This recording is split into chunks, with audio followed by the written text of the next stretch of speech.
Here we are. Michael,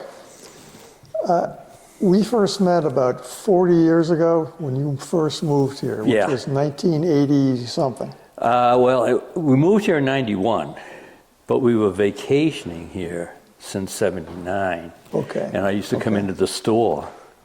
That's where before we even moved here. In fact, you had a Graham Parsons cassette because vinyl was back in those vinyl days. was on the way out, and I didn't have a CD player, but I couldn't find this thing anywhere else.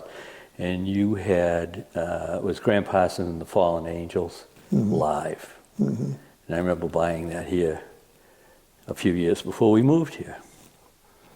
Well, no, we didn't meet until then, but there were a number of ways our paths crossed. Yeah. Way before then, which we didn't know about. Right, exactly. And the place where, I'm sure we were there at the same time, the Boston Tea Party. Yeah.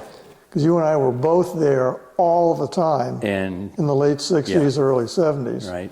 And there had to have been several nights when we were there at the same time, but we didn't know each other, so we didn't know it. There in Cambridge Common, those afternoon weekend concerts. I was only at one of those. Oh, really? Yeah. Oh. Well, I was always down here at that point. Okay.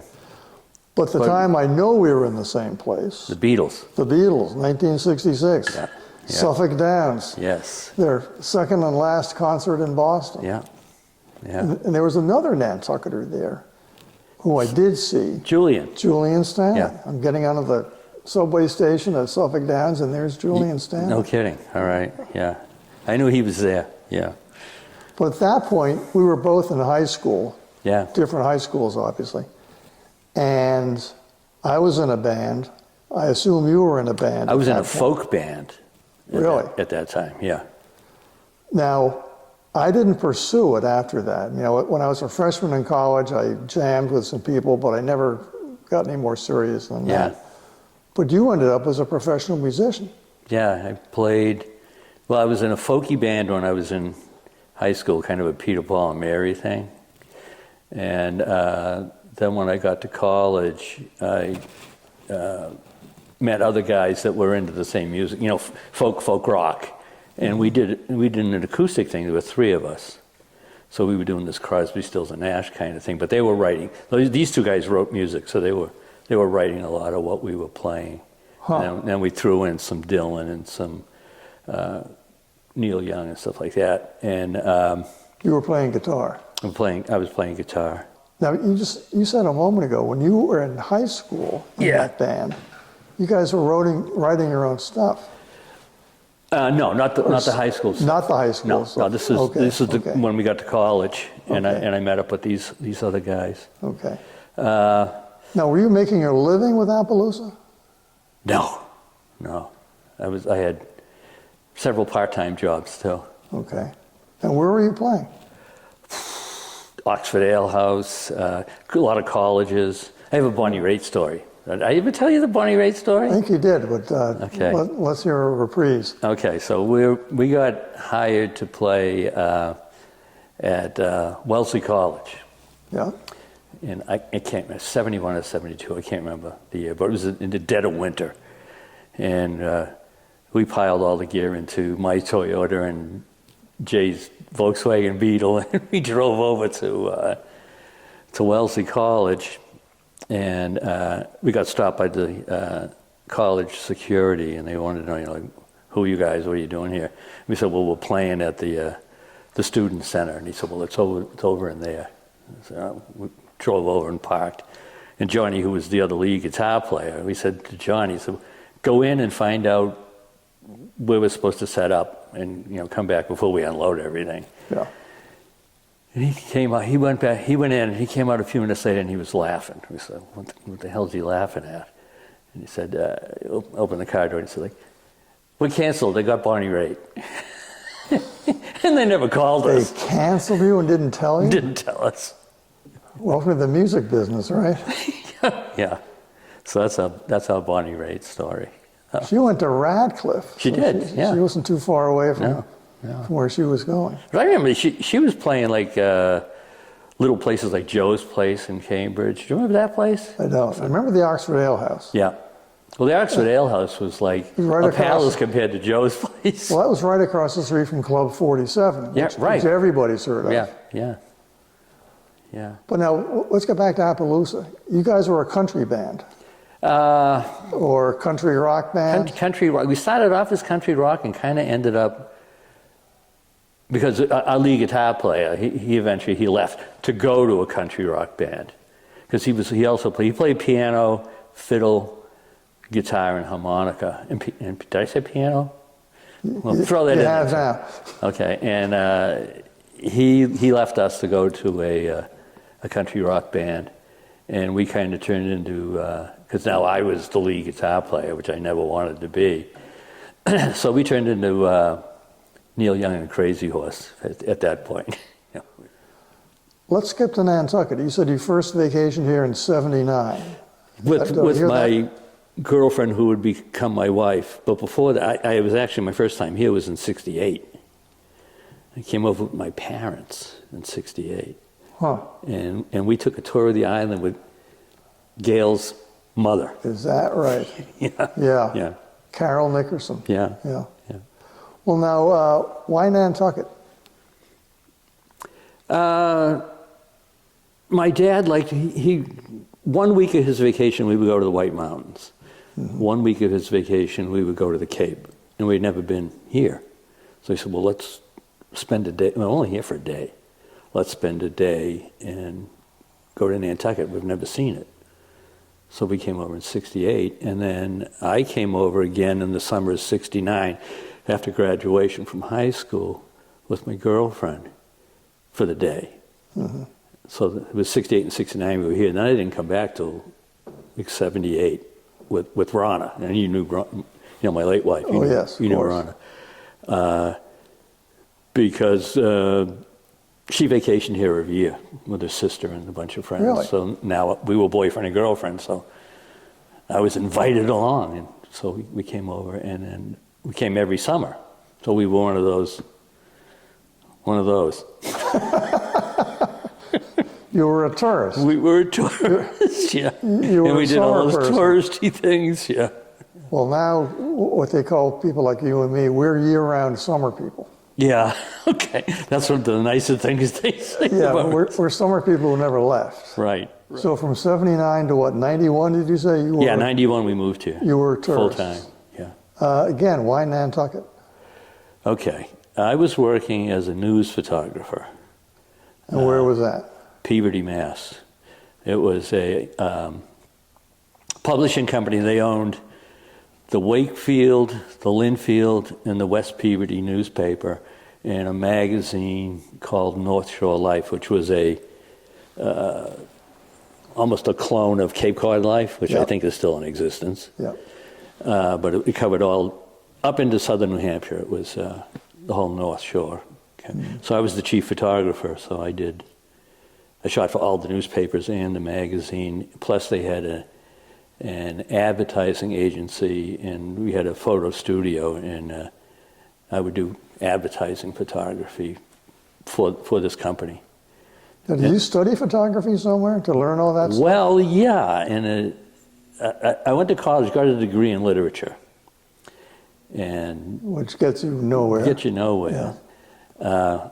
So I tried teaching high school, hated it. It was the worst job I've ever had. And so I quit after my first year and bummed around and said, well, I'll take a temporary job. So I took a job, and it was a full-time job, but it was going to run out. It was one of these things that you're not going to make a career out of this. You wouldn't want to anyway. I was a file clerk at the police department in Malden. And I did that for about a year. I would say I did that. Really boring. And the chief of police was real high on anybody that had a college degree, because most of the cops that were the new cops that were coming in were Vietnam veterans, and they were coming in on the GI Bill. But at that time, there weren't a lot of people that were getting degrees in criminal justice. So most of them didn't have any degrees other than high school diplomas or GEDs. So I had a degree, and the chief, he liked that. And he said, hey, would you like to go to forensic photography school? And I said, does that mean I don't have to be a file clerk anymore? And he said, yeah. And I said, sign me up. I never even owned a camera. Really? Yeah. Well, where was this and how long were you in school? It was the Mass State Police Academy in Framingham. And it was a 6-month thing. 6 months? Yeah. Wow. So they set you up in a dormitory, or was that your Commute back and forth.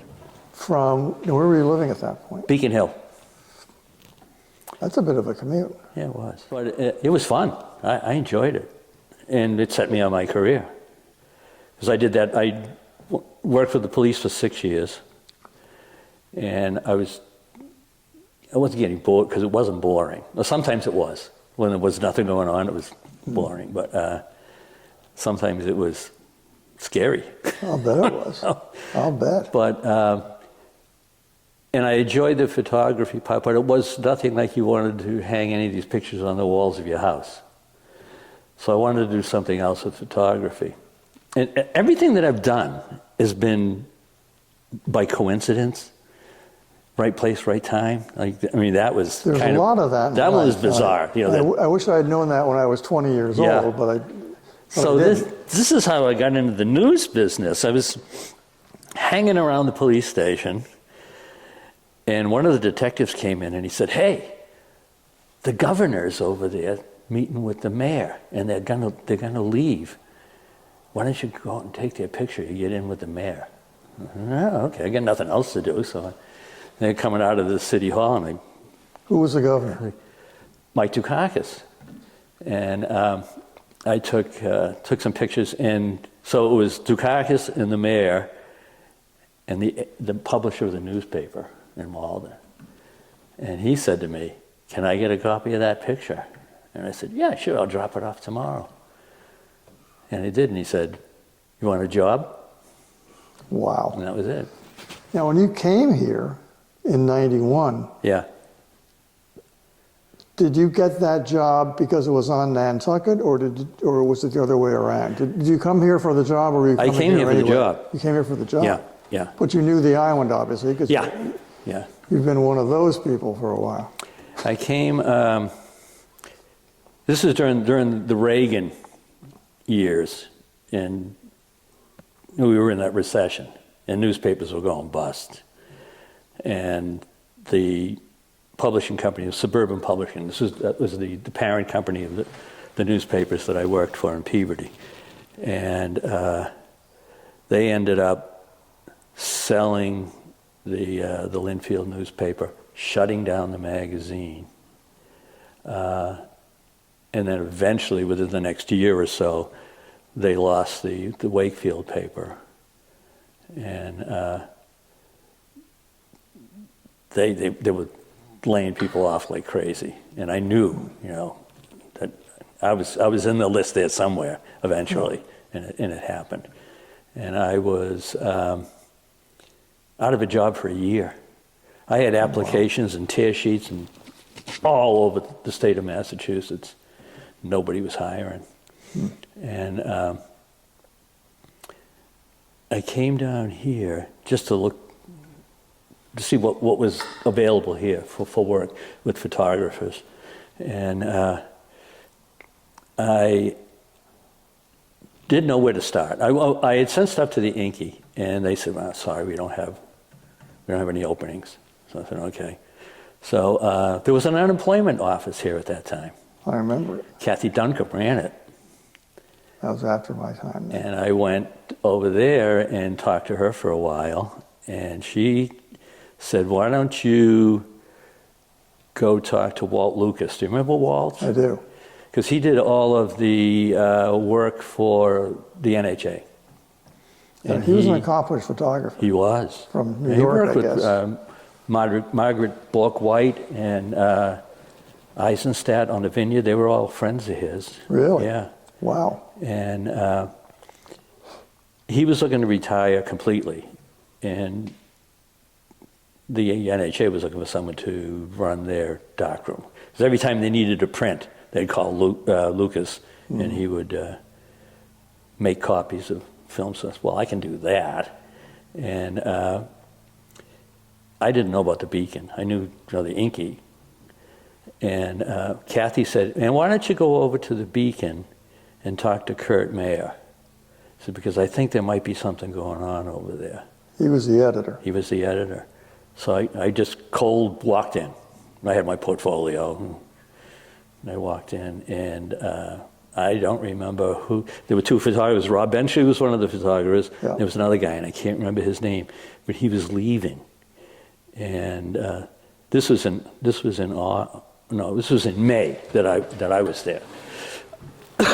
And he said, well, we've got an opening coming up for a photographer, but it doesn't start until September. And I said, put me on the list. He looked at the portfolio. He liked my work. So I went back to Rana, and I said, hey, the Beacon's interested in me, but the job wouldn't start till October. And she said, okay, because we were living in Andover now. We had bought a house in Andover. She said, let's go home and put the house on the market, and if it sells before October, it's meant to be. I said, okay. So we went home and put the house on the market on a Saturday morning. Sold it on a Saturday afternoon. Wow. So I called Kurt right away. I'm taking the job. So now we had to move here, find a house to buy, because you could buy a house then. I was just going to say, now. 35 years ago, it was a different universe. Well, you know my house. Yeah. That was $155,000 for that house. And you can't buy a dog house for $155 now. You can. So and if you could, it would need work. But I couldn't. We couldn't start until October. So we moved into her sister's house, because in the winter they were snowbirds. They went to Florida. So we moved in there and shopped around with Penny Dye. Took us around to see houses, and we ended up with that one. So, and I've been there ever since. Well, as I just said, it was a different universe then. Yeah. When you live here and you see the changes year by year, it's kind of a drip, drip, drip thing. Yeah. If Nantucket then, in 1991, were what it is today in 2026, do you think you'd still want to move here? Yeah. Really? Yeah. So you're aware of all the changes, obviously, but you're okay with them. Yeah. I when Rhonda died, I was thinking, well, maybe I'll cash it in, sell the house, move up to Maine where my son lives. But the more I thought about it, it's like, well, I know what the place has turned into, but there's still places here.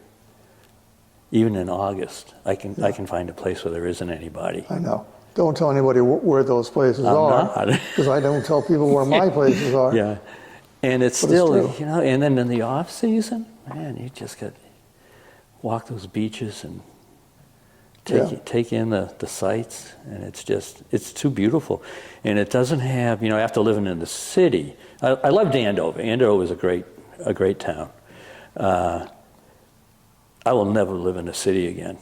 When we lived in Beacon Hill, we were young, we were in our 20s, and it was fun, and I was playing rock and roll, and it was... And you had Buzzy's fabulous roast beef. Yeah, exactly, 2 in the morning. Down the street.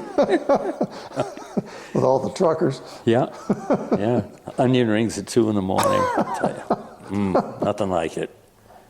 Right. Well, I talked with a friend of mine once who didn't grow up here, but he lives here now, and we were talking about things we don't like about Nantucket, and everybody has something they don't like about it. But he said, but if you don't live here, where do you want to live? Exactly. And he's absolutely right. I Yeah. mean, there are plenty of places that are nice enough, but they're not as nice as here. No. I think, anyway. And I know the season's getting longer as Yeah. we progress, but still, we get a lot of time to ourselves. We do. Unfortunately, we get a we lot. also have the wind and the cold, but Yeah, we do get the island back. we do. And well, now the room we're sitting in, you've been in this room Yeah, quite a few times. have. And why is that? Because I play in a band, and the past 2 summers, we've played every Thursday night out here. And tell us about the band. It's a band of old timers. There's Janie Hobson DuPont, who's a retired teacher, is a rhythm guitar and vocals and songwriter, and Lisa Wendelkin, who's still working, piano player and vocals and writes music. And And she's my girlfriend. I was going to let you skip over that one. And Jeff Folger, bass guitar, and me on what Bailey passes for lead guitar and no vocals. Jeff does sing. And now we've just picked up Kerry Hazelgrove on vocals. Great. Oh, that's wonderful. Yeah, she's been with us about a month. Oh, that's We haven't wonderful. played out anywhere with her yet, but Uh-huh. we're looking for the summer for things to get some gigs. I hadn't heard that. Yeah. Great singer, plenty of experience on Nantucket, to Yep. say the least. Yep. Yep, and we rehearse every Saturday, Sunday at my house, and then hope for some gigs. Now, you're playing electric, Jeff's playing electric. Yeah. Everybody else is, Janie, or Janie, I guess, plays Janie electric. plays electric, Yeah. and Lisa's got an electric piano, which also, you can make 1,000 different. Right. So she will flip it onto organ for some of the songs. No drummer. No drummer. I find that very appealing. Do you really? Yeah. Because we've been kicking that around. Should we get a drummer? Should we get a drummer? Well, I always thought it was a good idea. Well, it was a different idea, for one thing. I think a lot of bands hire a drummer because that's what you do. Yeah. Well, why do you have to do it? Well, But you what remember, really convinced me was when Graham Nash played here a couple of years ago. Yeah. And he had a keyboard player, and he had an electric guitarist. The keyboard guy played pedal basses or bass keyboards. Yeah. No drummer. No drummer. And it worked. Wow. It would have been worse with a drummer. It worked out really nicely. Now, not last summer, the summer before, Jack Hobson DuPont. Did you know Jack? Sure. He was friends with Billy Joel's drummer. Really? And we were rehearsing at Janie's at that time. So we were out there rehearsing, and this guy, and his name was Chuck, and I can't remember his last name. I have to look that up. He was visiting Jack. So he came over to listen to us rehearse. And we had a gig at the Gaslight. And he said, "Would you mind if I sit in?" And we were like, "At the gig?" And he said, "Yeah." And we said, "No, we don't mind." So one night, we had Billy Joel's drummer No kidding. drumming us at the Gaslight. Well, now, when you're not playing in your band, what do you do these days? Read. What are you reading these days? I just finished a book by Bill Maher. The name is... The name is I Can't Believe What This Comedian Just Said. Which I found to take it or leave it. Really? Yeah. And it's his newest one. It just came out last year, which was very funny, if you're a Bill Maher fan, which I am, which I get a lot of crap for. So you read a lot, don't you? Yeah, and I just started Tana French. She's an Irish mystery writer. Her brand new book just came out, and I just got that. I read all of hers. Her stuff's great. Yeah, Yeah. yeah. Sticking with music before we go, Desert Island Discs. You're marooned on a desert island, but you're allowed to bring a few albums with you. Oh, okay. What would you bring? Rubber Soul, the American version. The Beatles. And we have to say the American version because when we were growing up, the English version was different from the American version. And although I like the British songs that are on the British album, to me they don't fit. The American album is a folk rock album. Yeah. And the British album has got a few of those rockers in there, which to me just breaks up that continuity. Well, that may be why they left them off. Yeah, yeah. Legion Leaf, Fairport Convention. Fairport Convention. Oh, man. Meet the Beatles. Meet the Beatles. And again, there was no English exact equivalent of that. Right. But you get so used to hearing those songs in that order. Yeah. Yeah. Plus, there's only one cover song on that album, Till There Was You, which is probably the weakest song on the record. But well, when they were playing, before they were famous, they were playing tons of cover versions. Yeah. In the clubs or for the BBC or whatever. Yeah. Okay, so that's three. Any more? Okay. Any non-Beatles? Yeah. I used to have a whole list of these. These are the top albums that I would take. Just in case you Derek get and the marooned. Dominoes. Derek and the Dominoes, Yeah. really? Yeah, I love that album. You get these things on Facebook, and it says if you're listening to the radio and one song came on, the one that you would turn up real loud, Layla, I would turn that up real loud. This is like not in my comfort zone, but it's one of my favorite all-time albums. What's Going On? Marvin Gaye, really? Love that album. No, it's quite different from the ones you just mentioned. Yeah, it's different than anything that's in my Freewheeling Bob Dylan. Yes, the best pre-electric Dylan for sure. Yeah. Let's see, what else have I got? Okay, I have to see what do you think of this one, right? After Bathing at Baxter's. I liked it, but I like other ones by the Jefferson Airplane, or by Jefferson Airplane, not the Jefferson Airplane. There are others I like more, but I like that album. Yeah. It's just weird enough to me that... It is a weird album. Yeah. Well, now that I've coaxed those out of you, let me throw in a few of my own. Sgt. Pepper, obvious choice. Couple of Stones albums. Yeah. Rolling Stones Now. Yeah, which was, mostly cover versions, but really done well. They had them down. That's my favorite Stones record. Really? Yeah. Aftermath is another one. First album by Traffic, Mr. Fantasy. Okay. American version, again, not the English version. And there's another album, and the producer of it just died last month, I think. Dave Mason produced an album by the group Family. Yeah, I remember Family. Music from a Doll's House, their first album. And it's very artsy, but all the songs are really short, which sort of contradicts being artsy. Yeah. And it's not a bunch of guitar solos or anything. Good songs, well played, very well recorded, and I don't know if Mason ever did anything else as a producer aside from his own stuff. I didn't even know he did that. But this album, fabulous. Elvis Costello and the Attractions, Armed Forces. Huh, okay. If you like the Beatles, you might like that album. All right. Doesn't sound like the Beatles, but in similar territory. Before we go, let's go back to Nantucket. Back to Nantucket. All right. First of all, did you go to town meeting earlier this month? I did not. I'm embarrassed to say. Well, you and 90% of the people who are voters. I mean, we can't all get in. Yeah.